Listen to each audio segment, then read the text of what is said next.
Hey guys, welcome back to my channel. तो दोस्तों, आप सब कैसे हैं? और उम्मीद करता हूं कि आप अपने दरोगा की तैयारी में लगे होंगे। तो दोस्तों, जैसे कि आप सब जानते होंगे कि दिसंबर लास्ट या जनवरी फर्स्ट वीक में दरोगा का प्रीलिम्स होने वाला है।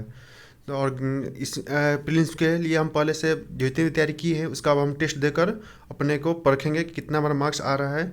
तो चलिए दोस्तों, ज्ञान बिंदु जीएस एकेडमी का हम टेस्ट लेकर आए हैं, जिसका ये टेस्ट नंबर 7 है, और इसको हम अटेंड करते हैं। दोस्तों, अपना टेस्ट दीजिए और बताइए कमेंट में कि कितना आपका स्कोर आ रहा है। तो चलिए देर न करते क्वेश्चन को स्टार्ट करते हैं और देखते हैं फर्स्ट क्वेश्चन। निम्नलिखित में से भिन्न को पहचानना। इसमें से हैंड पंप है, चिमटा है, पिलास है, शरणाशी है। बताइए इसमें भिन्न क्या है।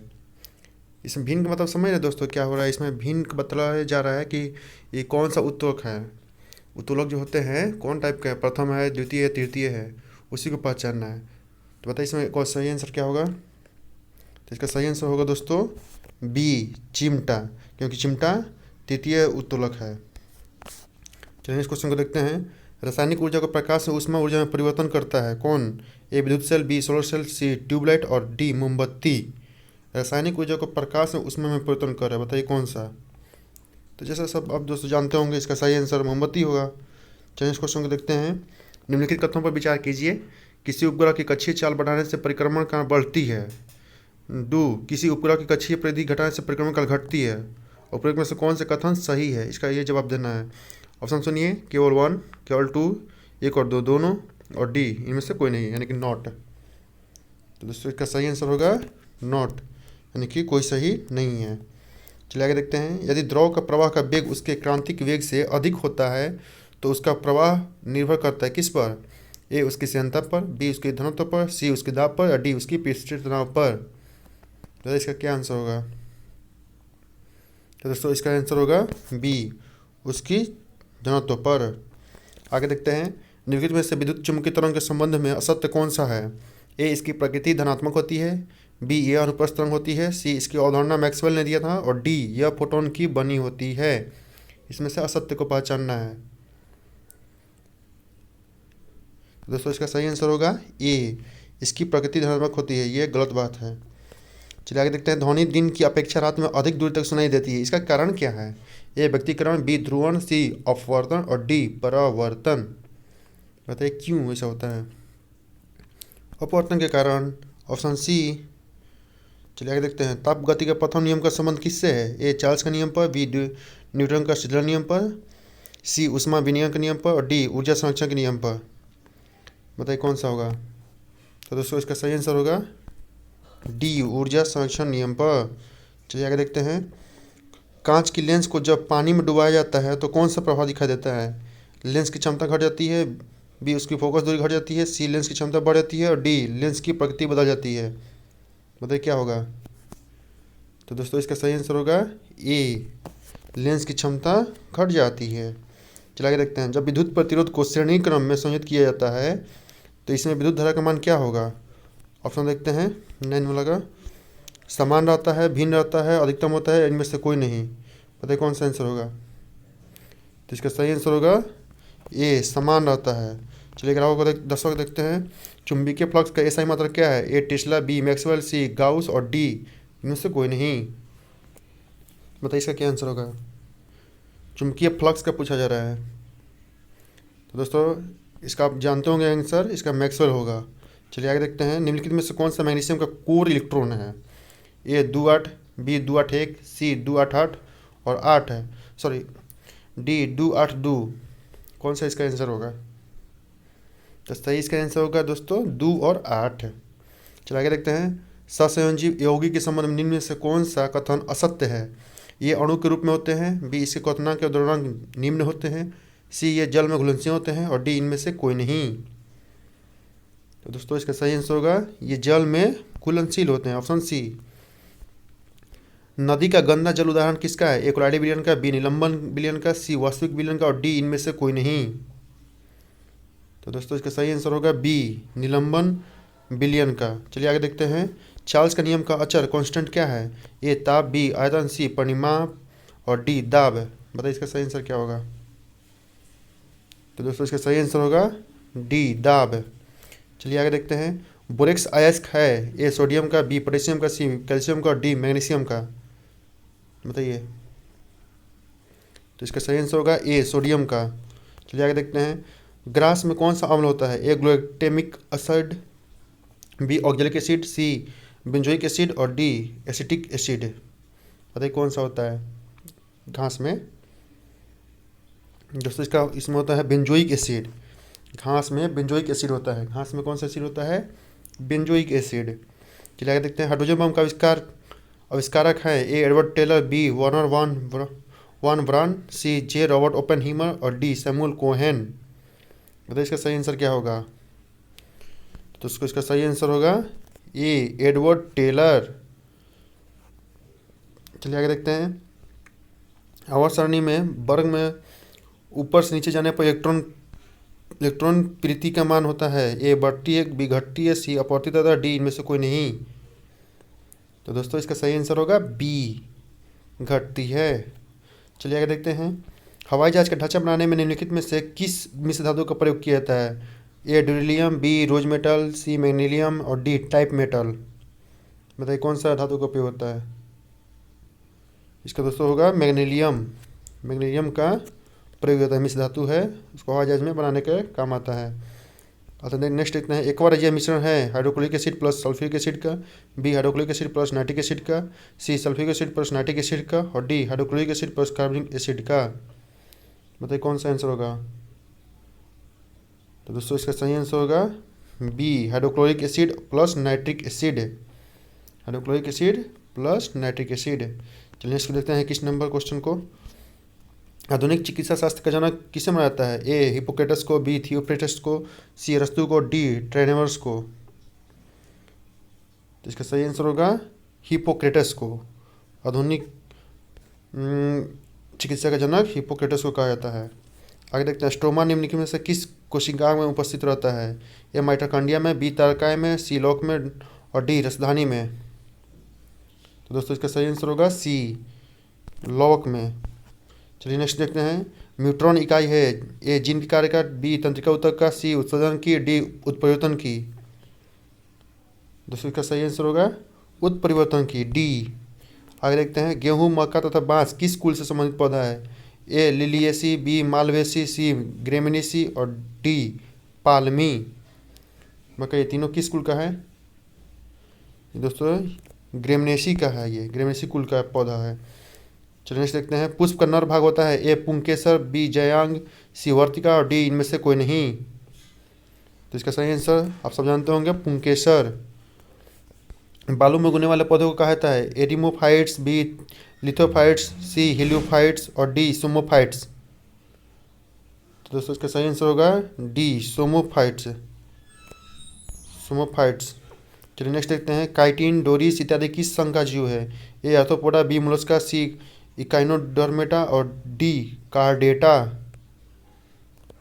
तो इसका सही आंसर क्या होगा? तो इसका सही आंसर होगा मोलस्का, बी आंसर। 28 नंबर देखते हैं। वसा का इमल्सीकरण निम्नलिखित में से किस अंग में होता है? ए, छोटी आंत, बी, यकृत, सी, पित्ताशय और डी, अग्नाशय। बताइए इसका क्या होगा आंसर 28 नंबर का? तो दोस्तों इसका सही आंसर होगा फैट का इमल्सीकरण पित्ताशय में होता है। फैट का होता है पित्ताशय में। आगे देखते हैं। निम्नलिखित में से कौन सा रोग विषाणु से नहीं होता है? ए, गनोरिया, बी, गलसौथ, सी, ट्रिकोमा और डी, हर्पीज। मतलब इसका सही आंसर क्या होगा? तो इसका सही आंसर होगा गोनोरिया। नेक्स्ट क्वेश्चन देते हैं। निम्नलिखित में से कौन सा हार्मोन की कमी से मनुष्य में बौनापन होता है? ए, FSH, बी, STH, सी, TSH, डी, ADH। किसी का मनुष्य में बौनापन होता है? तो इसका सही आंसर होगा दोस्तों STH। STH के कारण मनुष्य में बौनापन होता है। आगे देखते हैं। निम्नलिखित में से कौन सा विकल्प असत्य है? ए, कैबिनेट सचिव राजीव गौबा, बी, सलाहकार प्रधानमंत्री PK मिश्रा, सी, वित्त सचिव TV सोमनाथन और डी, गृह सचिव अजय कुमार भल्ला। ये दोस्तों करंट से क्वेश्चन है, बताइए इसका क्या आंसर होगा? इसका दोस्तों सही आंसर तो दिया हुआ है इसमें बी। अभी करंट में अपडेट होते रहता है दोस्तों, इसको देखते रहिए करंट का। आगे बढ़ते हैं। निम्नलिखित में से किस राज्य की वाड़ा कोलम चावल को GI टैग मिला है? ए, तमिलनाडु, बी, पश्चिम बंगाल, सी, महाराष्ट्र और डी, गोवा। तो दोस्तों इसका सही आंसर होगा सी, वाड़ा कोलम महाराष्ट्र का। आगे नेक्स्ट देखते हैं। करंट है दोस्तों। हाल ही के दिनों में जनजातियों का विश्व कोश जारी करने वाला पहला राज्य कौन सा बना है? ए मध्य प्रदेश, बी ओडिशा, सी उत्तर प्रदेश और डी केरल। तो दोस्तों इसका सही आंसर होगा उड़ीसा। ये भी करंट है दोस्तों। ककाडू सैन्य अभ्यास 2022 भारत और किस देश के बीच हुआ है? America, Malaysia, Vietnam, Australia. तो इसका सही आंसर क्या होगा? तो इसका सही आंसर होगा डी ऑस्ट्रेलिया। ये करंट बेस्ड क्वेश्चन है। 18 G20 शिखर सम्मेलन 2023 की मेजबानी निम्न में से कौन सा करेगा? 2023 वाला बताइए। अभी चर्चा में रहा था दोस्तों, इसका आंसर आप लोग सब जानते होंगे। बताइए। भारत, स्पेन, अमेरिका, रूस। दोस्तों इसका सब जानते होंगे भारत, जो कि भारत मंडप में नई दिल्ली में हुआ था। चलिए आगे देखते हैं।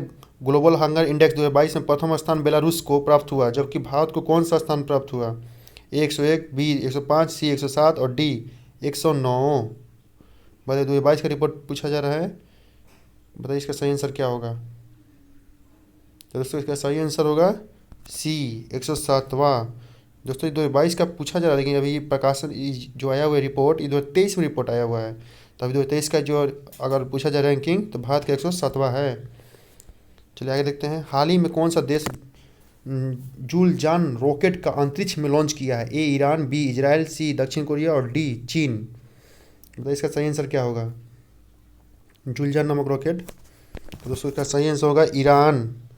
चलिए आगे देखते हैं।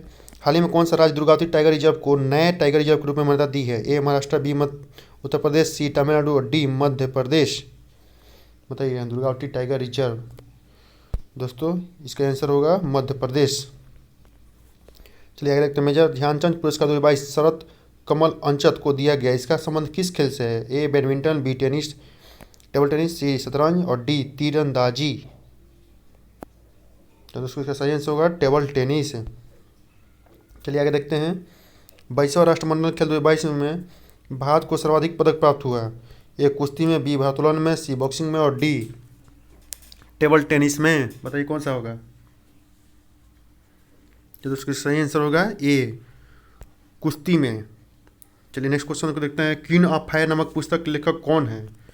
ए आलोक चक्रवात, बी ऋचा मिश्रा, सी देविका रंगाचारी, डी प्रेम रावत। तो दोस्तों इसका सही आंसर होगा सी देविका रंगाचारी। इसका सही आंसर होगा देविका रंगाचारी। चलिए नेक्स्ट देखते हैं। विश्व मधुमेह दिवस किस तिथि को मनाया जाता है? दोस्तों तिथि और जरूर याद रखिएगा, ये जो साल भर का जो तिथि होता है, इसे जरूर एक क्वेश्चन पूछा जाता है। अब बताइए विश्व मधुमेह दिवस कब मनाया जाता है? ए 19 नवंबर, बी 14 नवंबर, सी 14 सितंबर, डी 15 नवंबर। तो दोस्तों इसका सही आंसर होगा 14 नवंबर। चलिए नेक्स्ट क्वेश्चन देखते हैं। हाल ही में तम्पारा झील को रामसर साइट में शामिल किया गया है, यह किस राज्य में है? ए ओडिशा, बी तमिलनाडु, सी मध्य प्रदेश और डी गुजरात। तो दोस्तों इसका सही आंसर होगा ए ओडिशा। उड़ीसा में तम्पारा झील है, उसी को रामसर साइट में घोषित किया गया है। चलिए आगे देखते हैं। भारत सरकार द्वारा डिजिटल रेडियो लॉन्च करने का लक्ष्य निर्धारित किया गया है। ए 2023, बी 2025, सी 2030 और डी 2024। बताइए इसका सही आंसर क्या होगा? डिजिटल रेडियो लॉन्च किया जाएगा। तो दोस्तों इसका सही आंसर होगा डी 2024 तक। संयुक्त राष्ट्र संघ द्वारा किस वर्ष को शांति एवं विकास हेतु अंतर्राष्ट्रीय वर्ष घोषित किया गया है? ए 2019, बी 2021, सी 2022, डी 2023। बताइए। तो दोस्तों 2021 को शांति एवं विकास हेतु अंतर्राष्ट्रीय वर्ष घोषित किया है। बताइए 2023 को किस लिए यह न्यू वर्ष घोषित किया गया है? तो हमने बताइए। तो कारविलान कप का संबंध किस खेल से है? A table tennis, B badminton, C hockey, D bridge. बताइए इसका आंसर होगा। तो सही इसका दोस्तों होगा ए टेबल टेनिस। चलिए आगे देखते हैं। टाइम कीपर शब्दावली किस खेल से संबंधित है? ए पोलो, बी एथलेटिक्स, सी क्रिकेट और डी कुश्ती। तो दोस्तों इसका संबंध टाइम कीपर से, टाइमिंग से है, कुश्ती से है। चलिए आगे देखते हैं। मुद्रा वह वस्तु है जिससे वस्तुओं का मूल्य चुकाने तथा अन्य प्रकार के व्यावसायिक दायित्वों को निपटाने के लिए व्यापक रूप से स्वीकार किया जाता है। मुद्रा के संबंध में यह परिभाषा किस विद्वान का है? ये डॉक्टर मार्शल, बी क्राउथर, सी रॉबर्टसन और डी सेलिंगमैन। तो दोस्तों इसका सही आंसर होगा रॉबर्टसन। रॉबर्टसन का यह स्टेटमेंट है कि इससे हम किसी भी दायित्व को निभा सकते हैं। चलिए आगे देखते हैं। वॉल स्ट्रीट किसका नाम है? न्यूयॉर्क का स्टॉक एक्सचेंज का, बी मुंबई में सुपर मार्केट का। दोस्तों ये इजी क्वेश्चन है, आप सब जानते ही होंगे। इसका सही आंसर होगा, ये बता दें दोस्तों, न्यूयॉर्क का है। ये न्यूयॉर्क का स्टॉक एक्सचेंज है, उसी को वॉल स्ट्रीट कहते हैं। अपना कमेंट में बताइए तो भारत वाला को क्या बोलते हैं? बॉम्बे स्टॉक एक्सचेंज बोलते हैं। चलिए आगे देखते हैं। जानकी रमन समिति किस विषय से संबंधित है? ए जनसंख्या नीति से, बी प्रत्याभूति घोटाला से, सी बेरोजगारी के अनुमान से और डी कृषि साख से। बताइए जानकी रमन समिति किसके लिए ये संबंधित था? तो दोस्तों इसका सही आंसर होगा बी प्रतिभूति घोटाला। प्रतिभूति घोटाला से संबंधित है जानकी रमन समिति। दोस्तों समिति जरूर याद रख के रखिएगा, कृषि समिति से भी क्वेश्चन पूछ लिया जाता है। आए दिन संविधान में संशोधन होते रहते हैं, संविधान में कुछ कहना तो समिति बना दिया जाता है और जो करंट से क्वेश्चन उठाकर पूछ दिया जाता है। तो अभी जानकी रमन समिति है जो प्रतिभूति घोटाला का है। चलिए नेक्स्ट क्वेश्चन को देखते हैं। निम्नलिखित में से कौन सा नौपाषाणकालीन बस्ती नहीं है? ए लंगनाज, बी चिरांद, सी सराय नाहर राय और डी पोचमपल्ली। बताइए इसका सही आंसर क्या होगा? तो दोस्तों इसका सही आंसर होगा सी सराय नाहर। चलिए नेक्स्ट क्वेश्चन देखते हैं। निम्नलिखित में कथनों पर विचार करना है। आर्यों का आरंभिक जीवन कृषि पर आधारित था। आर्यों का आरंभिक इतिहास की जानकारी का मुख्य स्रोत ऋग्वेद है। उपरोक्त में से कौन सा विकल्प सत्य है? ए केवल 1, बी केवल 2, सी 1 और 2 और डी कोई नहीं। दोस्तों इसका सही आंसर होगा बी केवल और केवल 2 सही है। आते हैं नेक्स्ट क्वेश्चन की ओर। 53 नंबर। प्रथम जैन संगति के पाटलिपुत्र में आयोजित हुआ था। इस समय वहाँ के शासक कौन था? ए उदयन, बी बिंबिसार, सी अशोक, डी चंद्रगुप्त मौर्य। बताइए इसका सही आंसर क्या होगा? आप सब जानते होंगे इसका। तो दोस्तों इसका सही आंसर होगा चंद्रगुप्त मौर्य। चलिए नेक्स्ट क्वेश्चन को देखते हैं। मूर्ति पूजा का दोस्तों हाँ प्रथम जैन संगति का पूछा जा रहा है, चंद्रगुप्त मौर्य होगा। मूर्ति पूजा का आरंभ माना जाता है। ए कुषाण काल से, बी गुप्त काल से, सी शुंग काल से और डी मौर्य काल से। बताइए कब से मूर्ति पूजा का आरंभ कब से माना जाता है? तो दोस्तों इसका सही आंसर होगा ए कुषाण काल से। कुषाण काल से मूर्ति पूजा होने लगा, मूर्तियाँ बनने लगी। प्रथम बार मूर्ति बना था भगवान बुद्ध का मूर्ति बना था, उसी वक्त से कुषाण काल से ही मूर्ति पूजा का आरंभ हो गया। आगे देखते हैं। निम्नलिखित में से कौन सी साहित्य गुप्तकालीन है? ए ललित विग्रहराज, बी मृच्छकटिकम, सी सूर्य शतक और डी इनमें से कोई नहीं। दोस्तों इसका सही आंसर होगा मृच्छकटिकम।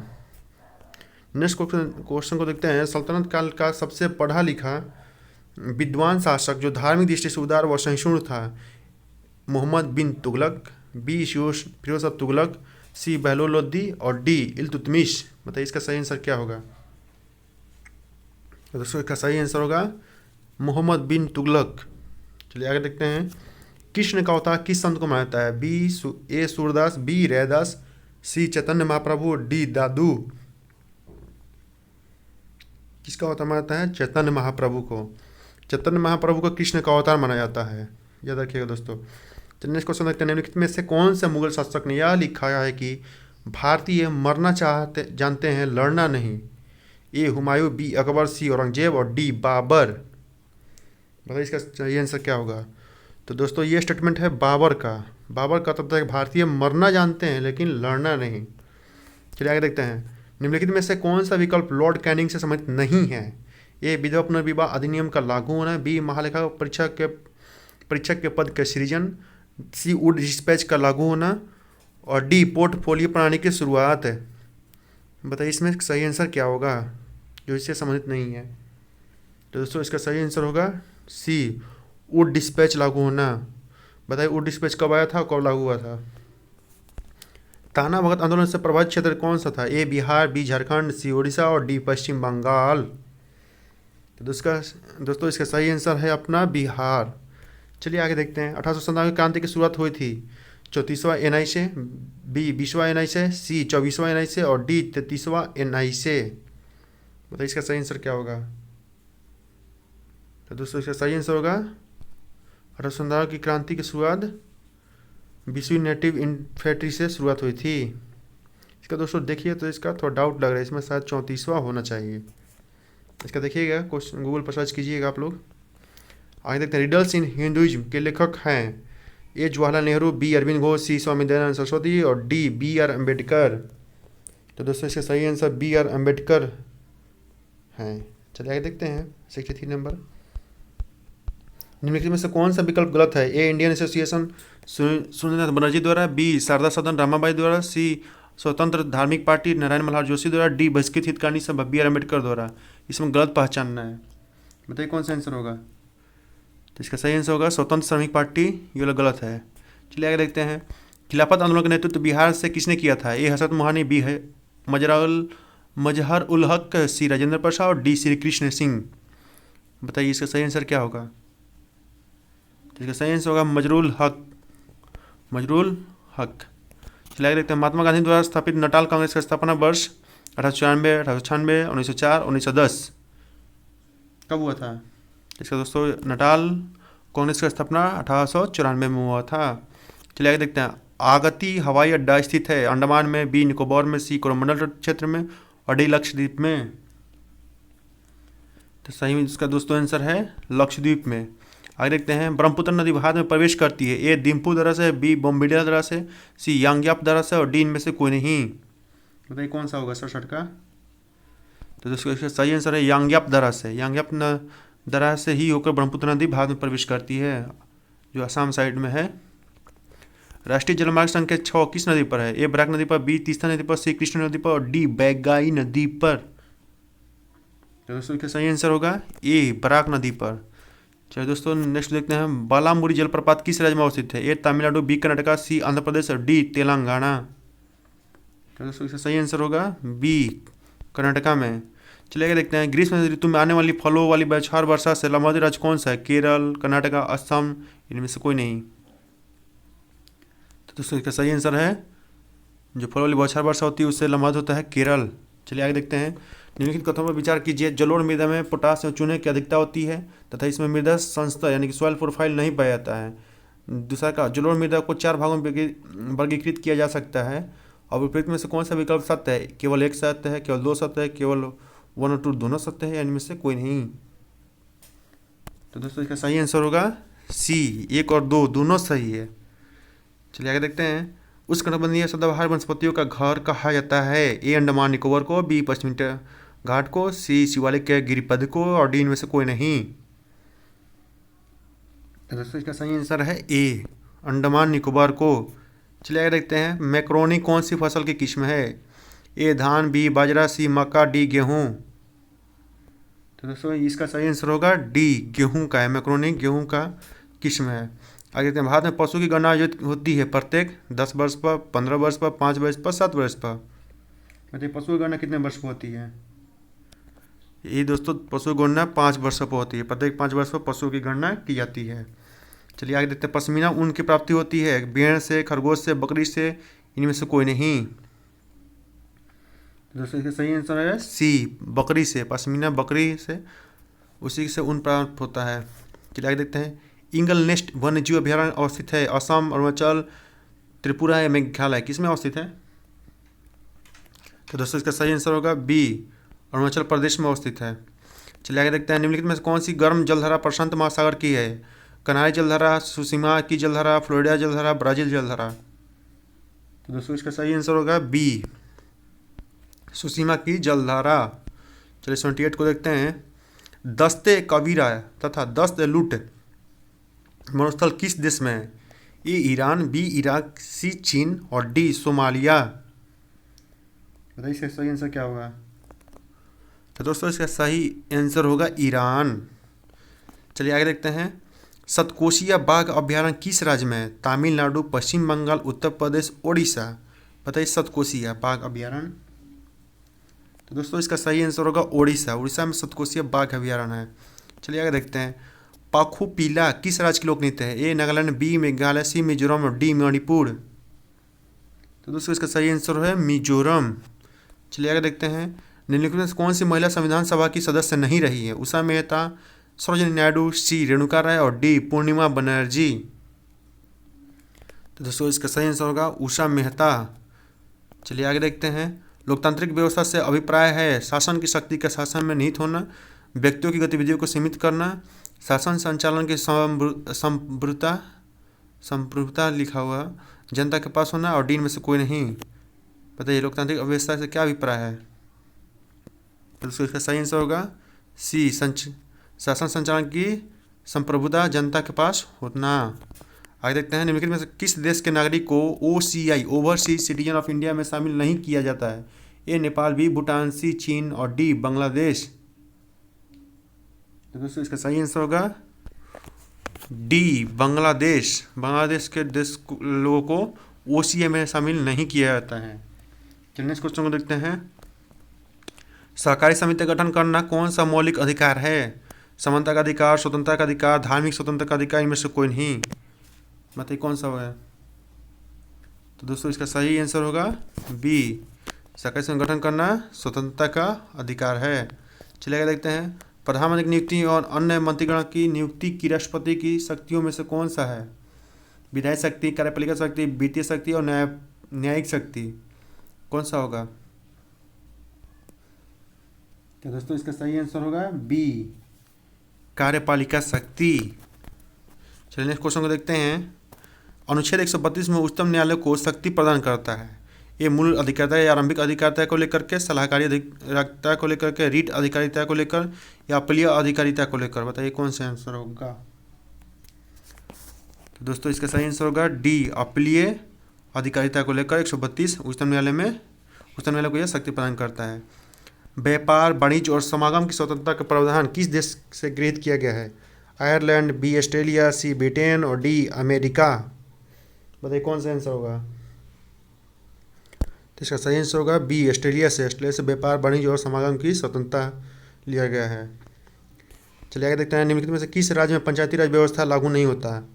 ए मणिपुर, बी असम, सी त्रिपुरा, डी मिजोरम।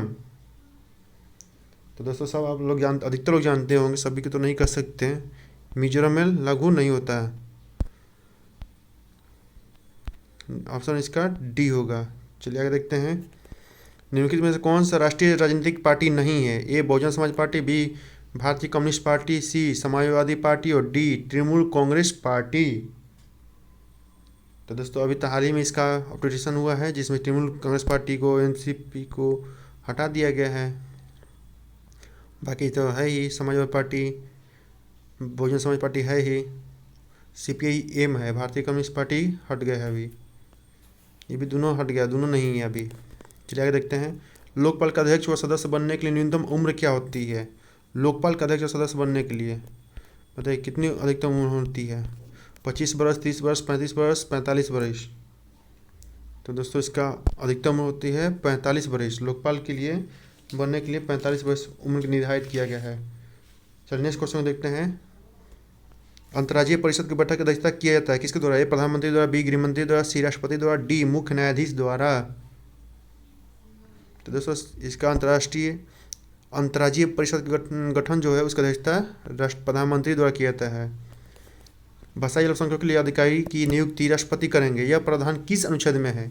ए अनुच्छेद 344, बी अनुच्छेद 350, सी अनुच्छेद 350 बी और डी अनुच्छेद 351। तो दोस्तों इसका सही आंसर होगा 350 बी। इसमें भाषाई अल्पसंख्यकों के लिए अधिकारी की नियुक्ति राष्ट्रपति करेंगे। यह अनुच्छेद 350 बी में अधिकृत है। चलिए देखते हैं। निम्नलिखित में से असत्य विकल्प को चयन करना है। महाराष्ट्र 288 विधानसभा सीट, कर्नाटक 230, राजस्थान 200, गुजरात 182। तो दोस्तों इसका सही आंसर होगा, करंट बेस्ड क्वेश्चन है दोस्तों, इसका सही आंसर होगा बी, कर्नाटका वाला। चलिए आगे देखते हैं। लोक लेखा समिति के मित्र, गाइड या मार्गदर्शक के रूप में कार्य करता कौन है? प्राक्कलन समिति, महान्यायवादी, नियंत्रक या महालेखा परीक्षक, इनमें से कोई नहीं। बताइए कौन सा होगा इसका? गाइड जिसको कह सकते हैं या मार्गदर्शक भी कह सकते हैं। तो इसका दोस्तों मार्गदर्शक, गाइड, दोस्त जो भी कहें वो है कैग, CAG यानी नियंत्रक एवं महालेखा परीक्षक। चलिए आगे देखते हैं। राष्ट्रीय न्यायिक नियुक्ति आयोग की स्थापना किस संविधान के संशोधन के तहत हुआ है? 97 2011, 99 2014, 100 2015 और डी 102 2018। राष्ट्रीय न्यायिक नियुक्ति आयोग बताइए कौन सा होगा? तो दोस्तों इसका सही आंसर होगा बी, 99 2014 में हुआ था। चलिए आगे देखते हैं। हम दोस्तों 5 मैथ आ गया है, मैथ को देख लेते हैं। हम क्वेश्चन पढ़ रहे हैं, आप बना लीजिएगा, इसका हम ऑप्शन से आंसर बता दे रहे हैं। और बड़ी से बड़ी संख्या कौन सी है जिसमें 26, 75 और 23, 20 को विभाजित करने पर शेषफल 5 और 6 प्राप्त होगा? तो दोस्तों इसका सही आंसर होगा, आपको बता दे रहे हैं, सी होगा, 178 आंसर आएगा, बना लीजिएगा। चलिए देखते हैं। 2 संख्याओं का अनुपात दिया हुआ है 9 और 5। यदि बड़ी संख्या में 8 जोड़ दिया जाता है तो छोटी संख्या में 4 घटा दिया जाता है, तो बड़ी छोटी संख्या से यही दुगनी हो जाती है। तो बड़ी संख्या कितनी है? 110, बी 114, सी 144, डी 104। तो दोस्तों इसका सही आंसर होगा सी 144। चलिए नेक्स्ट क्वेश्चन को देख लेते हैं। एक डीलर 4% हानि पर एक वस्तु को बेचता है, यदि उसने 120 रुपये अधिक बेच देता है तो 8% का लाभ होता है। 10% लाभ कमाने के लिए उसको कितना पर बेचना चाहिए? 1210 पर, 1200 पर, 1100 पर या 1320 पर? किस पर बेचेगा वो? तो दोस्तों बनाइएगा तो आपका आंसर प्राप्त होगा 1100 पर। चलिएगा देखते हैं, दिए गए विकल्प में प्रश्नवाचक जगह पर चुनना है संख्या को। तो इसका सही आंसर बता दें दोस्तों, सी होगा, 325 आएगा यहाँ पर। चलिए आगे देखते हैं 100 नंबर, ये कूट दिया हुआ है नोशन का और इस रूप में तो ब्यूटी को लिखना है, कूटबद्ध करना है, तो बनाइएगा दोस्तों। तो इसका सही आंसर होगा डी। तो दोस्तों आप अपने बताइए कमेंट में कि आपका कितने सारे क्वेश्चन सही हुए और कितने गलत हुए। तब तक के लिए दोस्तों जय हिंद। आप हमारे वीडियो में बने रहिए और नहीं अगर पहला वीडियो नहीं देखे हैं तो जरूर पिछले वाला वीडियो देखते रहिएगा। चलिए दोस्तों जय हिंद।